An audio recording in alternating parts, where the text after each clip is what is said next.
Hindi na mabilang ang beses na sinabihan si Manny Pacquiao na hindi niya kaya. Sa tuwing haharap siya sa isang banyagang kalaban, laging may mga nasasabing wala siyang lakas, masyado siyang maliit at wala na siyang pag-asa. Ang iba pa nga, kumpiyansang-kumpiyansa na ang susunod niyang makakalaban ang siyang magpapabagsak sa alamat ng Pilipinas. Lahat may plano hanggang sa masuntok sila sa pagmumukha ng pambansang kamao. Nakakatawa lang dahil marami sa mga kalabang ito ang dumating na puno ng yabang at kumpiyansa. Akala nila easy fight lang si Manny Pacquiao. Ngunit pagdating ng laban, sila mismo ang napahiya sa harap ng buong mundo. Ang mas masakit pa, matapos matalo kay Manny Pacquiao, unti-unti ring nawala ang kanilang kinang sa boxing at nauwi sa pagkalaos. Noong 2008, isang laban na kinagulat ng buong mundo. Paano ba naman kasi ang isang dating flyweight aakyat upang labanan ang lehitimong middleweight boxer na si Oscar De La Hoya? Marami ang nagsabing maling desisyon ito. Hindi raw kayang makasabay ng isang maliit na boksingero sa isang dating hari ng boxing na si Oscar. Halos lahat ng boxing analyst ay pabor kay De La Hoya. But it's like a handicap match, Dan. Why Oscar, again, who is like 5'10 and a half, against a guy who's 5'5"-ish? What type of shot will people give Pacquiao? A lot of people look at it as a joke fight because Oscar's so much bigger than him. Predictions for this fight? I think Oscar's too big for him. I think it'll be a very interesting fight for 4 or 5 rounds, and I think Oscar will overpower him. Just too big. Bukod sa napakalaki nito, lamang na lamang din siya sa experience. Para sa marami, isa lamang itong madaling panalo. Para sa tinuguriang Golden Boy, kumpiyansang-kumpiyansa si Oscar bago ang laban. Ilang beses niyang ipinahiwatig na napakalait ni Manny Pacquiao para maging seryosong banta. Marami ring eksperto at fans ang pumusta sa kanya. Halos walang naniwalang may pag-asa pa ang pambansang kamao. At pagdating ng gabi ng kanilang laban, walang naisagot ang Golden Boy sa kaliwat kanang suntok ng pambansang kamao. Habang tumatagal ang kanilang bakbakan, unti-unting nawala ang kumpiyansa ni Oscar at kusa nga siyang sumuko. Ang laban ay nakala niya magiging madali ay nauwi sa pinakamalaking bangungot ng kanyang karera. Kalaunan, nagsisi si Oscar na kanyang nilabanan, si Manny Pacquiao. Sana raw, nakipag-rematch na lang siya kay Floyd Mayweather noon. Hindi raw sana ganun kasama ang sasapitin na kanyang boxing career. I would have loved to have a rematch with Floyd Mayweather, who took the decision. I wouldn't have loved to fight Pacquiao again because he kicked my ass. Sorry. Yeah, there were many fighters out there who I would have loved to fight 2 or 3 times. You know what? So you had enough of Pacquiao, is what you're saying? Oh, trust me. Right when I walked into the ring, I had enough of Pacquiao. Matapos pabagsakin si Oscar, isa namang malaking pangalan ang humamon kay Manny. Ang pambato ng Britanya na si Ricky Hatton. Si Hatton ay kilala noon bilang isa sa pinakamatinig na boxer sa mundo. Isa si Hatton sa mga nag-akalang kaya niyang pabagsakin ng pambansang kamao sapagkat basang-basa raw niya ang galawan nito. Same move every time. From Freddie Roach. Yeah. Same move. That's what I'm trying to tell you. Right hook, roll under. Right hook, roll under. Right hook, spin off. Drop my button. Just give him something to spin off onto. One day later. Pero pagdating ng laban, kinain niya kanyang mga sina. Right hook. Nagmistulang amateur si Hatton nang paulit-ulit na pabagsakin sa mga unang rounds ng laban. Isang kaliwa ang bumulaga sa Briton na siyang tuluyang tumapos sa kanilang laban. Hey, back! It's over.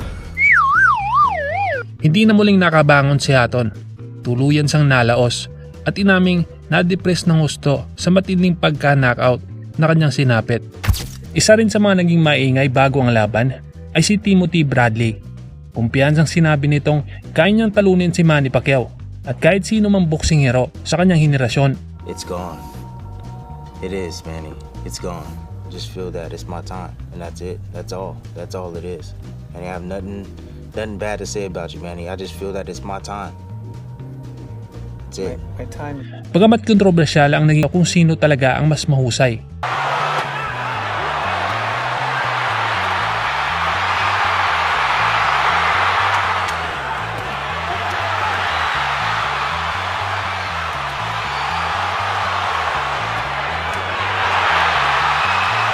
Nasundan pa ito ng isa pang pagkatalo sa mga kamay ng pambansang kamao na siyang tatapos sa kanyang minsang magandang karera.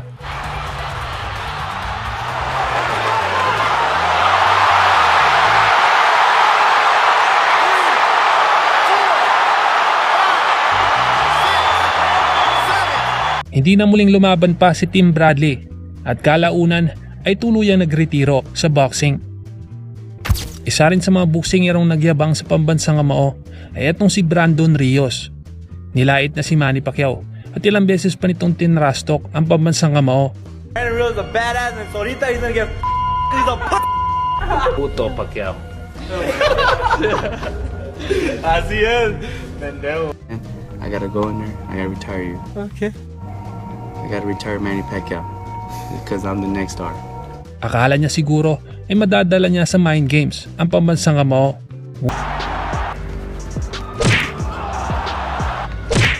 Sa kanyang kayabangan, ginawa siyang punching bag ni Pacman. Pagkatapos ng kanyang laban, napaiyak na lang ito habang namabaga ang kanyang pagmumukha. On the side because I trained. Isa namang Mexican ang humamon kay Manny. Akala ng kampyon at mas patang si Jesse Vargas na lipas na ang kakayahan ng pambansang Kamao. Bago ang laban, matapang na sinabi ni Jesse Vargas na siya ang tatapos sa karera ni Manny Pacquiao. Nangako rin siyang ipaghihiganti niya ang mga Mexican fighters na tinalo nito. I'm looking forward to defeating him this Saturday night, and then afterwards I know he'll make a great senator. But I will defeat him Saturday night. They're gonna see an upset. We're gonna win this fight, and I know it. Gagayahin raw niya ang ginawa ni Juan Manuel Marquez nang patulugin si Pacman. Years younger than him, so that's gonna be a big difference, and he's gonna notice it from the opening. But now it's my time. Now I'll make sure to hit him right in the chin, just for you, Diana. Matindi ang kanyang plano hanggang sa masuntok siya sa pagmumukha ng pambansang Kamao. Trying that, does that work? Yeah, boy. Sa pag-aakalang laos na si Pacman, pinakitaan siya nito na matitinding galawan.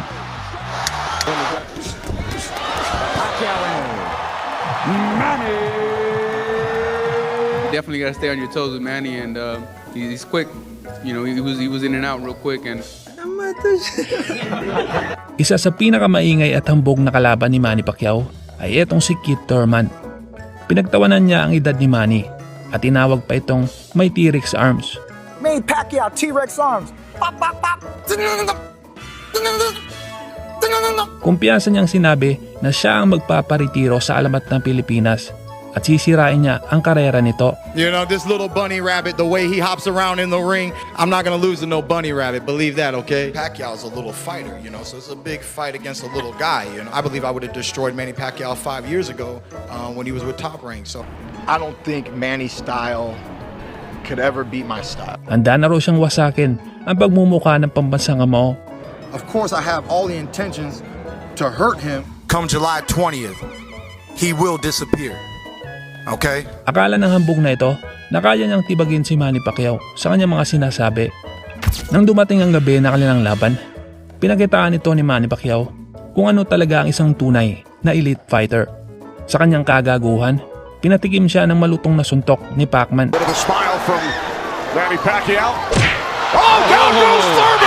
Sa kabila ng edad ng pambansang Kamao, nagawa pa rin niyang bubugin ang undefeated at mas batang kampyon. Ang boxer na nagsabing siya ang magpaparetiro kay Manny Pacquiao ay siya ring unti-unting malalaos. I was beaten tonight, and that's the sport of boxing, baby. Besame, besame mucho.